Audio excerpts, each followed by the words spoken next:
Mari kembali kita mengkaji sebagian ayat-ayat Allah Subhanahu wa taala ataupun hadis-hadis Nabi sallallahu alaihi wasallam yang ketika dibuat sebagai menjadi tema pembahasan selamat dan bahagia karena takut kepada Allah Subhanahu wa taala, ya. Kita maklum itu seluruhnya hadirin rahimakumullah, bahwa orang-orang itu akan selamat dengan keselamatan yang sebenarnya itu karena takutnya kepada Allah. Ada orang mengatakan selamat, orang mengatakan selamat sekalipun orang tersebut tidak takut kepada Allah. Wah, berarti dia diselamatkan, ya. Bahkan yang namanya orang mendapatkan keselamatan itu pasti dari Allah. Apakah mereka itu beriman atau tidak, bertakwa atau tidak, kalau dia mendapatkan keselamatan, dia selamat pasti dari Allah Subhanahu wa taala. Padahal sebenarnya ada selamat itu yang memang sebenarnya selamat yang tertulis indallah, di sisi Allah. Ada yang selamat itu sebenarnya bukan selamat. Apa namanya dia? Cuman terhindar aja dari bahaya. Karena ya salima yaslam, ya.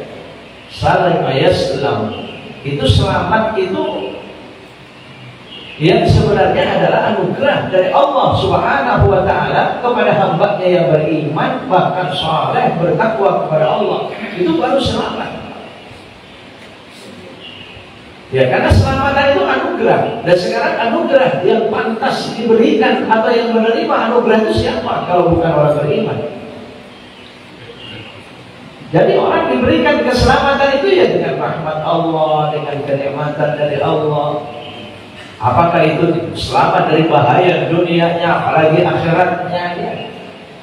Selamat akhiratnya mungkin diberikan oleh Allah kepada orang yang menjadi musuhnya.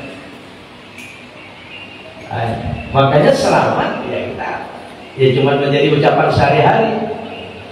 Bahkan coba kalau kita mengatakan ada orang sukses melakukan suatu atau mungkin apa silakan selamat ya. Siapa ini kira-kira itu selamat apa ini, Pak? Ya karena menjadi bahasa banyak sekali sebenarnya bahasa di dalam agama itu karena menjadi bahasa kita sehari-hari yang sebenarnya tidak pantas gitu. Hadirin rahimakumullah. Ya, ini bersama-sama dengan amanah ya, keiman, keamanan gitu. Ya. Kemudian hadirin rahimakumullah, bahagia. Selamat, bahagia, gembira. Itu karena takut kepada Allah. Kegembiraan itu anugerah. Nikmat rahmat dari Allah. Yang berhak menerima kegembiraan itu sebenarnya kekasih-kekasihnya. Jadi kalau ada orang yang bukan kekasihnya, mungkin musuhnya, ya paling tidak dia memang tidak beriman kepada Allah, lalu dia gembira dalam kehidupan dunia, bukan itu. Bukan kegembiraan yang sebenarnya. Bahkan kegembiraan yang semacam itu semakin dia gembira, semakin memperbesar sengsara dan celaka dia. Apakah itu gembira semacam itu, Pak? Tapi kegembiraan yang Allah Subhanahu wa taala anugerahkan kepada orang yang takut kepada Allah kan abadi selama-lamanya. Kenapa surga itu nikmat? Kenapa surga itu tempatnya gembira? Karena abadinya. Sering saya nyebut ini. Kenapa neraka itu tempat tersiksa azab yang luar biasa? Karena abadinya. Sekarang kalau kita ada senang, sekarang ini Pak, dunia ibu rahimakumullah, senang gembira sesenang apapun, cuma sebentar. Setelah lewat dari kesenangan, apa jadinya? Jadi mimpi. Betul. Jadi kayak mimpi, jadi kenangan saja, lewat aja Pak. Senang sudah tidak ada lagi. Ya amal hati senang kalau tidak abadi. Sedangkan bahagia senang itu yang abadi hanya karena takut kepada Allah Subhanahu wa taala. Hadirin rahimakumullah. Sama azab neraka pun itu karena abadinya. Orang kalau tersiksa, kemudian setelah sekian lama hilang itu penyiksaan, ya mimpi berubah, berganti menjadi kesenangan, kegembiraan, ya sudah, tidak ada azab lagi. Sementara di neraka, khalidina fiha abada. Di surga, khalidina fiha abada. Ya. Bahkan menurut suatu riwayat, kalau kita masuk surga nanti Pak Ibu ngomong, tempat kita di neraka itu diperlihatkan. Andai kata kita tidak takut kepada Allah, kita masuk surga karena takut kepada Allah, kita saleh, kita beriman dan takwa, kita masuk ke surga, diperlihatkan itu tempatmu. Seandainya kau dulu tidak beriman, sama. Nah, makanya Pak, begitu kita semacam itu tahu, oh semakin nikmat, semakin bersyukur coba. Ya, seandainya kau dulu berdosa, itu tempatmu. Makin bersyukur, ya Allah terima kasih, ternyata saya tidak di situ, begitu kan? Sama orang neraka pun juga demikian, diperlihatkan tempatnya di surga. Sampai dikatakan, itu tempatmu di surga, seandainya engkau takut kepada Allah. Makin tersiksa. Wah, makin dia, saya seandainya takut kepada engkau, itu tempatnya, ternyata saya begini. Makin tersiksa. Sekarang contoh kecil saja lah. Ya, kalau kita lapar, kemudian melihat makanan yang enak, yang nikmat, cuma tidak bisa dimakan. Gak bisa kita makan, tapi kita melihat makanan yang enak, mahal itu. Kita dalam keadaan lapar, gimana? Tersiksa, sudah lapar, tersiksa lagi ya. Ya. Jadi rahmatullah, Bapak Ibu saudara sekalian rahmatullah. Dan juga dengan takut kepada Allah Taala, Allah senantiasa melindungi. Jadi perlindungan, pemeliharaan karena takut kepada Allah, termasuk pemeliharaan terhadap hal-hal bahaya ukhrawi, akhirat, ibadah, termasuk dunia juga demikian. Sekalipun di dunia ini permasalahannya semua berhak mendapatkan nikmat Allah. Ya, semua berhak mendapatkan nikmat dari Allah, tapi belum tentu dirahmati. Kalau nikmat sih iya, semua memang karena rahmat Allah. Allah artinya dengan pengasih atau kekasih Allah, dengan kasih sayang Allah. Iya betul. Mau yang kafir, mau yang Islam, itu semua diperhatikan oleh Allah, dihidupkan oleh Allah. Ya tapi dirahmati belum tentu. Nikmat iya. Ya. Hadirin rahmatullah. Kalau di dunia, Allah itu ketika mari kita perhatikan. Abu Lais rahimahullah, beliau bercerita berdasarkan hadis Nabi Shallallahu Alaihi Wasallam berkenaan dengan ayat Allah surah An-Nahl ayat 50. Ya khafuna rabbahum min fawqihim wa yaf'aluna ma yu'marun. Beliau bercerita, inna lillahi malaikatun fis sama'i sabi'ah. Sesungguhnya Allah Subhanahu wa Ta'ala memiliki malaikat di langit yang ketujuh. Sekian banyak malaikat diciptakan oleh Allah. Sujjadan mundu khalaqahumullahu Ta'ala ila yaumil qiyamah. Mereka para malaikat itu sujud terus menerus kepada Allah sejak mereka diciptakan sampai hari kiamat.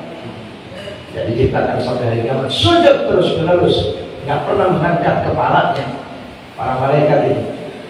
Ya cuma dia kita, kalau kita membayangkan ya itu kayak diri kita ya, Allahu a'lam zat malaikat seperti apa. Tarta'idu fara'isuhum min makhafatillahi ta'ala. Senantiasa malaikat itu gemetar. Tarta'id itu menggigil. Menggigil itu kan ada gemetar ya. Gemetar, menggigil, gemetar. Min makhafatillahi ta'ala, karena takutnya kepada Allah. Tapi wa idza kanu yaumul qiyamah rafa'u ru'usahum. Nanti begitu terjadi hari kiamat, sampai di hari kiamat, mereka mengangkat kepala mereka. Diangkat kepala mereka. Faqalu, mereka mengatakan, subhanaka ma 'abadnaka haqqa ibadatik. Ya Allah, maha suci Engkau ya Allah, sungguh kami tidak pernah mampu beribadah dengan sesungguhnya ibadah kepada Engkau. Kami tidak mampu sujud dengan sebenarnya sujud kepada Engkau. Kami tidak mampu mengabdi sebenarnya pengabdian kepada Engkau. Coba bayangkan, sejak diciptakan sujud sampai hari kiamat baru diangkat kepalanya. Begitu diangkat kepalanya bilang begitu, mengatakan begitu kepada Allah, kami lemah ya Allah, tidak bisa mengabdi kepada Engkau dengan sebenarnya mengabdi. Lalu bagi para malaikat pengabdian yang sebenarnya itu seperti apa? Bayangkan dan timbang dengan kita, sujud kita, rukuk kita ini ya. Sehari semalam banyakkan mana Pak? Banyakkan sujudnya atau banyakkan tidaknya? Iya.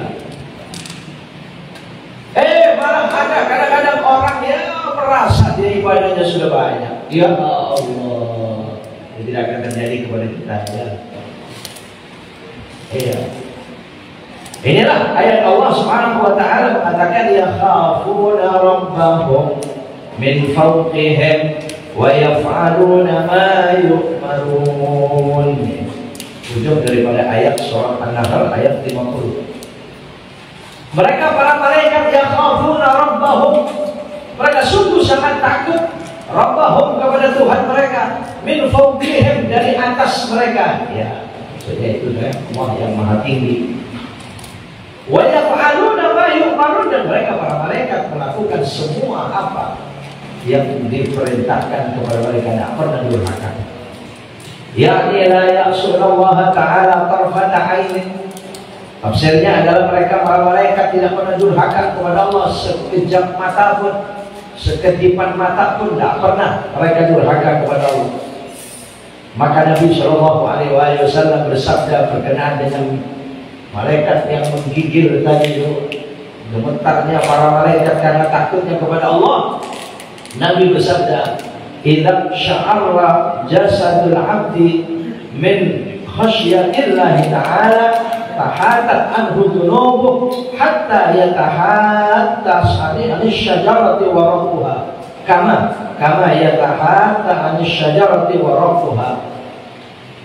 Idza sya'ara jasadul 'abdi, apabila jasad seorang hamba gemetar, ya, menggigil, gemetar min khasyatillah, karena takutnya kepada Allah, ya, karena takutnya kepada Allah, tahatat anhu dunubuh, maka dosa-dosanya apa tahatat rontok berguguran, kama yatahatta anis syajarati wa rabbuha, sebagaimana daun-daun kering dari pohon itu rontok, dia berguguran. Seperti itu gugurnya dosa, rontoknya dosa itu.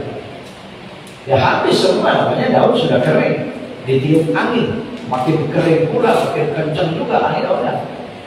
Ya ini sabda Nabi. Cuma permasalahannya, bisa nggak kita ini bergetar tubuh kita karena takut kepada Allah? Bagaimana bisa sampai kepada situasi semacam itu? Nah, cuman hati-hati, takut bagian daripada godaan syaitan. Seperti yang terjadi dengan kisah itu ya. Iya, karena saking ingin banyaknya berzikir kepada Allah, karena saking inginnya bergetar tubuhnya karena takut kepada Allah, harus melakukan dosa dulu. Ya, ini nih. Takut ini, Pak. Kenapa? Karena syaitan. Masih ingat barangkali ada syaitan datang kepada seorang yang ahli ibadah, ahli berzikir. Syaitan datang ini berzikir juga, lebih lama, zikirnya lebih kuat dari orang yang ahli zikir ini. Akhirnya ditanya, kok kamu kuat banget zikirnya lama kalau dulu? Oh saya nggak bisa seperti kamu. Nah, kesempatan dia jawab, oh iya, ente nggak bakal bisa lama apa istighfar seperti saya, zikir seperti saya, karena ente nggak pernah dosa. Kalau saya ikut dosa, saya harus nangis, saya harus duduk lama, karena saya pernah dosa. Ente nggak bisa lama begitu karena nggak pernah dosa. Akhirnya dia berpikir, oh kalau begitu harus dosa dulu ya. Nah, iya. Nah ini dilemahkan oleh syaitan semacam ini. Hati-hati dalam rangka ingin lebih khusyuk, lebih lama pikir, dosa dulu. Akhirnya ya udah deh, saya nyoba dosa saya bunuh satu orang. Wah, setan nasihatin dia, jangan, itu kegedean itu dosanya. Masa setan bilang kegedean dosa? Ya dasar setan ya. Oh ya, kalau begitu saya berzina aja. Wah jangan, itu terlalu besar dosanya. Nah terus bagaimana? Ya, cukup segelas saja dah. Mabuk. Suruh mabuk, Pak, suruh minum. Begitu suruh minum, ya sesuai dengan ayat Allah SWT dalam Al-Quran, dia kena semua dosa-dosa karena minum itu. Betul. Datanglah ke suatu warung, ya, jual minuman keras, kemudian minum, mabuk. Yang jual minuman ini perempuan, dalam keadaan mabuk dizinahi. Pada saat berzina suaminya datang, ketakutan dibunuh suaminya, kena semuanya itu keinginan setan yang pura-pura menasehati tadi itu. Jangan membunuh, terlalu besar dosanya. Membunuh dia. Jangan berzina, berzina ya. Kena semuanya, Pak. Ya. Hadirin rahimakumullah. Sampai dia ketika dihukum gantung.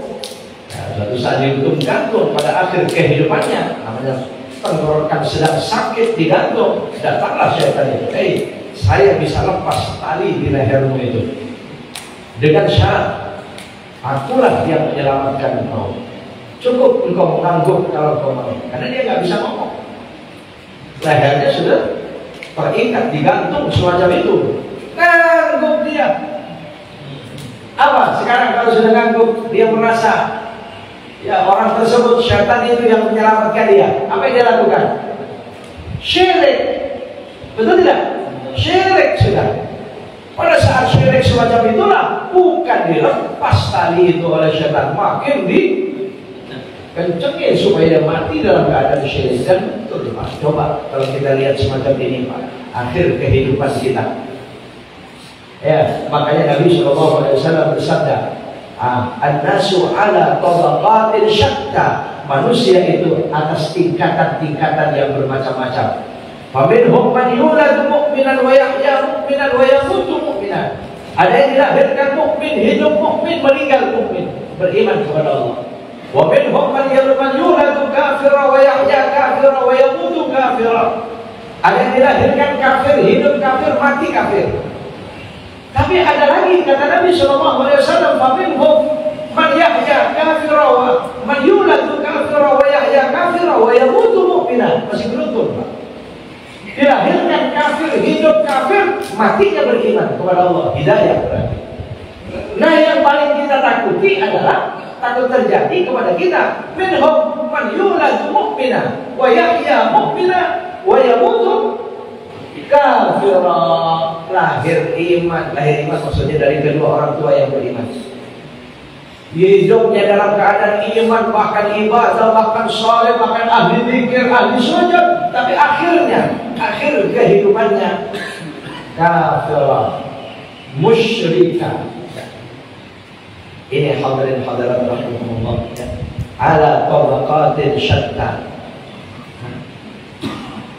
Jadi yang akan selamat itu adalah orang-orang yang takut kepada Allah Subhanahu wa Ta'ala.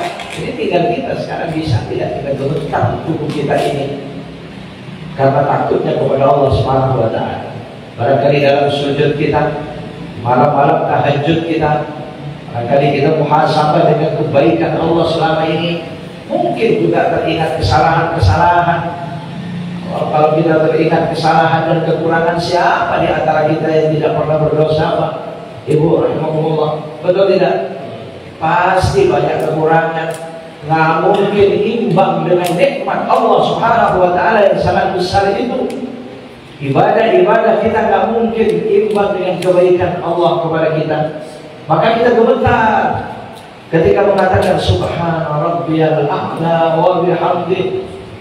Atau mungkin ketika dalam sujud kita mengatakan La ilaha illa anta subhanaka inni kuntu minadh dhalimin.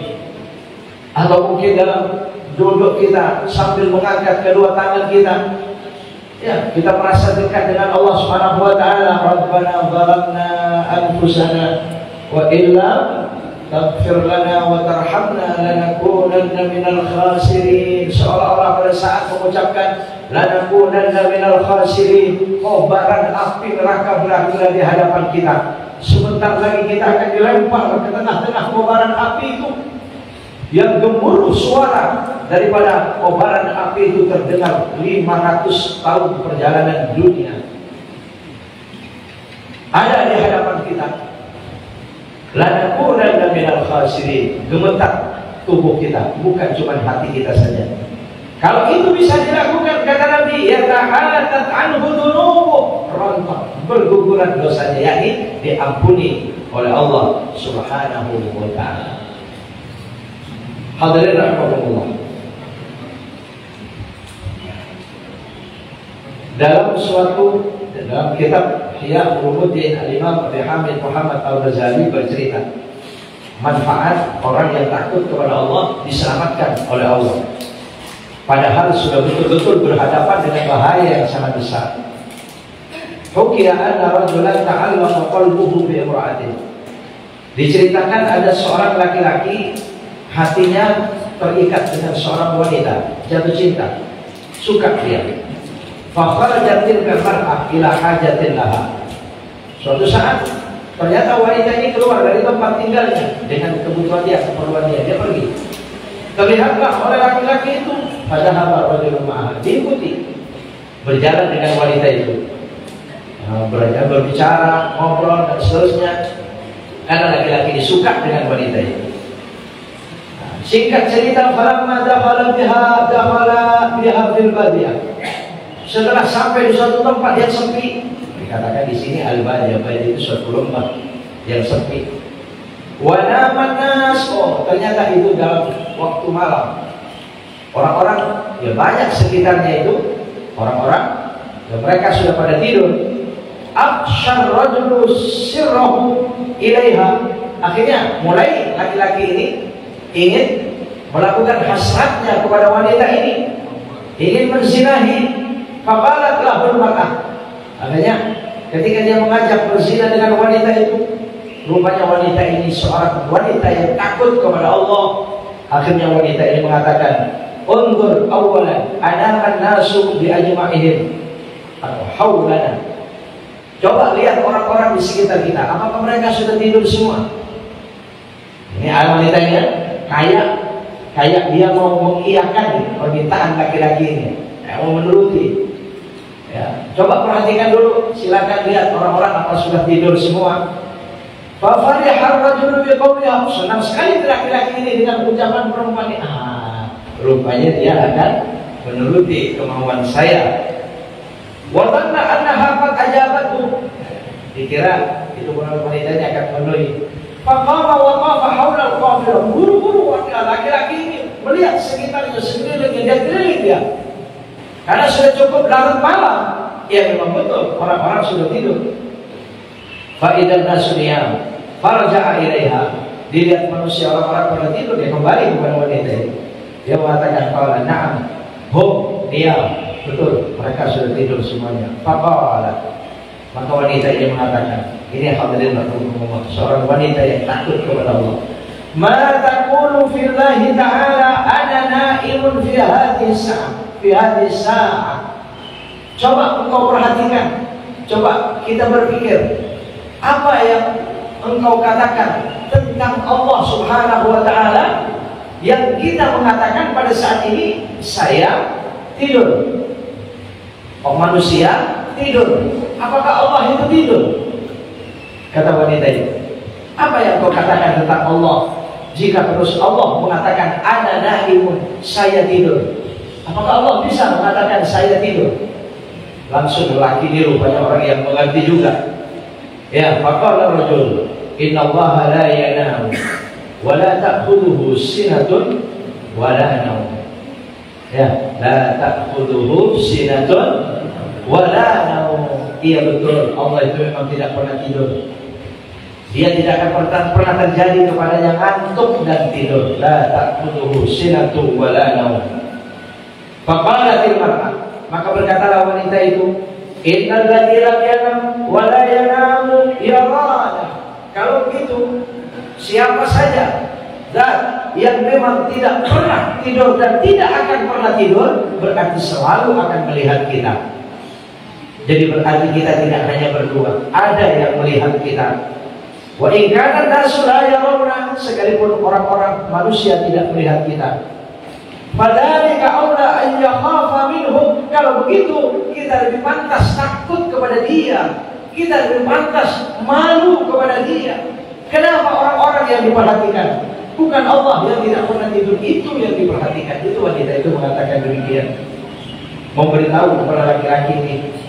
Fataraka ar-rajulu khaufan min al-khaliq. Akhirnya betul hidayah Allah Subhanahu wa taala menyelamatkan laki-laki ini, dan jadi dia melaksanakan dosa tersebut, dia tinggalkan karena dia teringat dengan penciptanya Allah Subhanahu wa taala. Dia taubat, dia kembali ila watanihi, kepada ke tempat tinggalnya. Falamma tufiya, setelah dalam cerita ini, setelah laki-laki ini, rajul ini meninggal dunia, fil manam faqila lahu ra'awhu fil manam. Banyak sekali orang-orang memimpikan orang ini, bukan cuma satu orang dengan mimpi yang sama. Ketika ditanya, ma fa'alallahu bik, apa yang Allah berikan, Allah lakukan kepada engkau, maka dia mengatakan, ghafarallahu li bi khawfi wa tarki dzalika dzamba. Ya, Allah mengampuni semua dosa-dosaku karena aku meninggalkan dosa itu karena takut kepada Allah. Karena saya takut kepada Allah, bukan cuma dosa itu yang diampuni, tapi semua dosa-dosanya. Maka dia gembira di hadapan Allah Subhanahu wa taala. Maka gembira karena takut kepada Allah. Selamat, wanita tadi selamat karena takutnya kepada Allah. Laki-laki juga demikian, selamatkan karena takutnya kepada Allah. Kemudian hikayah yang kedua dalam kitab ini, hadirin berhukum, kana fi Bani Israil, yang belum Israil, kana fi Bani Israil rajulun 'afidud du'ya. Ada sebuah kisah lagi pada saat Bani Israil, pada saat itu, pada kaum Bani Israil ada seorang laki-laki ahli ibadah. Kalau tadi seorang wanita yang diceritakan terlebih dahulu, ya, ahli ibadah, takut kepada Allah. Laki-laki ini ahli ibadah, nu'iyal. Dia mempunyai keluarga, istri dan anak-anaknya sekian. Wa asabatul maja'atu. Suatu saat terjadilah musim kemarau paceklik, musim lapar, susah mencari makan. Maja'ah, ju itu artinya lapar. Ada ju, saya lapar. Ada ju ya. Jauhan. Wasara muktaran, saking laparnya si keluarga ini sudah darurat, nggak ada makan, lapar terus menerus, nggak ada makan pada saat itu. Bapak kata imra'atahu litatruba syai'an li'iyaliha. Maka si rajul ini, si laki-laki ahli ibadah ini memerintahkan kepada istrinya, minta tolong pada istrinya, tolong engkau keluar pergi, ya cari sesuatu di sekitar kita, cari makan. Ya, diminta oleh suaminya, dia taat. Seorang wanita salehah. Faja'at ila bait rajulin tajrin, dia teringat, oh di sana itu ada orang kaya, ada orang banyak hartanya, saya akan datang ke sana. Datanglah. Ya. Rajulun tajir, tajir, tajir itu berdagang, pembisnis kaya. Wa talabat minhu ma taqutu bihi iyalaha. Maka wanita ini, ia meminta tolong kepada si tajir ini, hanya sekedar memberikan makan kepada keluarganya yang sedang lapar itu. Faqala rajul, na'am. Laki-laki ini mengatakan, iya, ya baik, saya bantu, saya tolong. Walakin makkinini min nafsi. Oh, ada syaratnya. Saya akan tolong, saya akan bantu. Apa maumu? Tapi mungkinkan dirimu untukku. Nah, itu bahasa Arab yang maknanya ya, labnya seperti itu. Makkinini, ya, min nafsi, yang artinya saya akan tolong. Yang penting kabulkan permintaanku. Diajak berzina lagi ini wanita oleh laki-laki tajir ini. Fasakatatil mar'atu wa'adat ila baitiha. Terdiamlah wanita ini berpikir, kalau saya iakan, saya berbuat dosa. Tapi kalau saya tidak, anak saya tetap lapar, suami saya tetap lapar. Dilema. Berapa banyak kehidupan semacam ini? Dia dapatkan dosa, tapi ternyata ada kenikmatan besar. Ya kan? Diterima dosa, nggak diterima lumayan, Pak. Betul? Ada nggak kadang-kadang begitu? Iya, dilema akhirnya. Wah, ini dilemanya dengan bahaya. Kalau saya nggak terima permintaan orang ini, bagaimana tangisan anak-anak saya karena lapar? Tapi akhirnya diputuskan oleh mereka, tidak, saya tidak berbuat dosa, saya akan kembali ke rumah. Kembalilah dia. Tapi apa yang terjadi setelah kembali ke rumahnya? Ternyata anak-anaknya semua sedang menangis. Yang menangis sambil mengatakan, ya ummi, nahnu namutu minal ju'. Wahai ibuku, kami bisa mati karena lapar. Kalau begini ibu, cari makan untuk kami, cari makan untuk kami. Lihat seorang ibu melihat anak-anaknya begitu, gimana kira-kira? Tidak akan mampu, Pak. Apapun dilakukan demi anak, betul? Kan begitu, apapun. Kalau apapunnya ini dosa, bagaimana ini? Nahnu namutu minal ju'. A'tina ma na'kul. Berikan kepada kami apa yang bisa kami makan, wahai ibu. Fadhahabat ila rajul. Kedua kalinya datang kepada laki-laki tersebut, tadi balik lagi dia. Wa kalamat bi amri iyaliha. Jadi bercerita tentang keadaan keluarganya yang semacam ini. Faqala laha, si laki-laki tetap mengatakan pada wanita itu, atakunu fi hajati maqdiyah. Ya baik, tetap saya akan bantu. Tapi bagaimana permintaanku? Bagaimana? Iya kan atau tidak? Atakunu hajati maqdiyah. Faqala na'am. Darurat sudah ibu ini. Dia katakan na'am. Iya. Oh iya baik. Tapi apa yang terjadi? Karena takutnya kepada Allah. Falamma khala biha. Setelah berdua di suatu kamar, suatu tempat sepi, tertahidat mahasilaha, gemetarlah tubuh wanita ini dengan gemetar yang sangat jelas, bergetarnya sangat jelas. Wanita ini menyebabkan laki-laki ini penasaran, ingin bertanya. Dia bertanya. Ya, bahkan dikatakan di sini hatta kadat aqawha tazuru an mawadhiha. Bergetarnya itu sampai kayak apa, Pak? Kencang sekali lah, ya. Faqala laha, akhirnya laki-laki itu mengatakan, malaki, kamu semacam itu kenapa? Kenapa? Sampai bergetar semacam itu kenapa? Takut kepada saya? Dikiranya takut kepada laki-laki itu, Pak. Ya. Akhirnya beliau mengatakan, faqala, wanita ini mengatakan dengan tegas, inni akhafullah, saya takut kepada Allah. Saya takut kepada Allah. Sampai bergetar semacam itu, gemetar seperti itu. Bah, pada saat itu rupanya turunlah hidayah Allah Taala kepada si rajul ini, kepada laki-laki tajir tadi itu. Dia mengatakan, innaki takhafina Allah Ta'ala ma biki minal faqri. Aduhai, kalau begitu engkau dalam keadaan hidup miskin semacam itu, tapi engkau rasa takutnya kepada Allah semacam itu. Fa ana ahaqqu bil khawf minka. Sebenarnya akulah yang lebih berhak takut kepada Allah lebih daripada engkau. Ya, kalau orang dihidupkan miskin oleh Allah takutnya semacam itu, bagaimana orang yang dihidupkan kaya oleh Allah dengan kenikmatan yang besar diberikan oleh Allah? Kenapa dia tidak takut seperti wanita itu, seperti miskin? Gak pantas, Pak. Hadirin rahimakumullah. Dia berkata semacam itu, dia berpikir seperti itu. Wa mutana'a anha wa qadha hajataha. Dia manfaat takut kepada Allah. Akhirnya si rajul tajir ini mengurungkan niatnya, keinginannya, hasratnya, tidak jadi berbuat dosa dengan wanita itu. Tapi tetap permintaan wanita ini ditolong dengan pertolongan yang besar.